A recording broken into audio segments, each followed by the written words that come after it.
We who are about to die salute you. Just reread your last note. What's this we who are about to die stuff?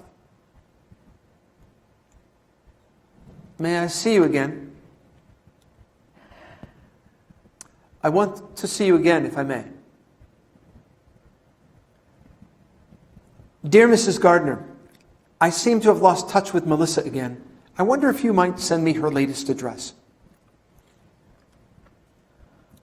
Dear Melissa, your mother wrote that you'd return to the land of Oz.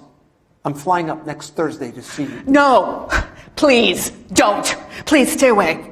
I've let myself go. I'm fat, I'm ugly, my hair is horrible. I'm locked in at the funny farm all week, and then Mother gets me on the weekends. If I'm good, they put me on all sorts of new drugs, and half the time I don't make sense at all. I can't even do any finger painting now without fucking it up, and my girls won't even talk to me on the telephone. They say I upset them too much.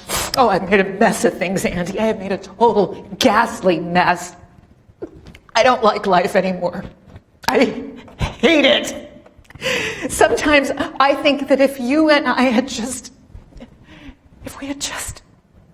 Oh, but please, just stay away, Andy. Please? Arriving Saturday morning, we'll meet you at your mother's. Don't! I don't want to see you! I won't be there.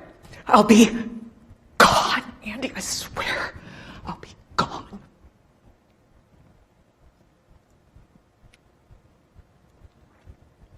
Dear Mrs. Gardner, I think the first letter I ever wrote to you was to you, accepting an invitation for Melissa's birthday party.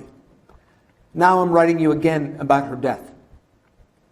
I want to say a few things on paper I couldn't say at her funeral, both when I spoke and when you and I talked afterward.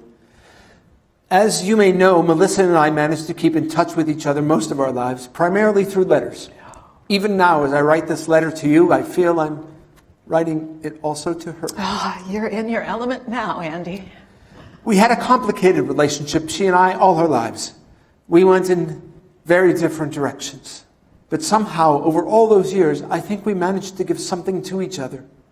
Melissa expressed all the dangerous and rebellious feelings I never dared admit to. Now he tells me. And I like to think I gave her some sense of balance. Balance?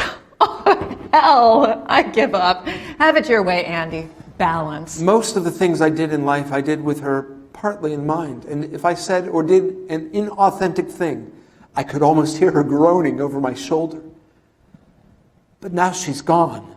I really don't know how I'll get along without her. You'll survive, Andy.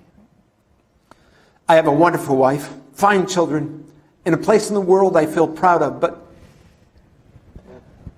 the death of Melissa suddenly leaves a huge gap in my life. Oh, now, Andy. The thought of never again being able to write to her, to connect to her, to get some signal back from her fills me with an emptiness which is hard to describe. Now, Andy, stop.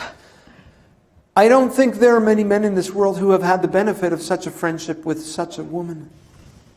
But it was more than friendship, too. Now, I know now that I loved her.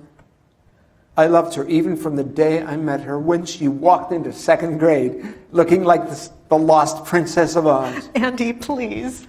I can't bear it. I don't think I've ever loved anyone the way I've loved her. And I know I never will again. She was at the heart of my life.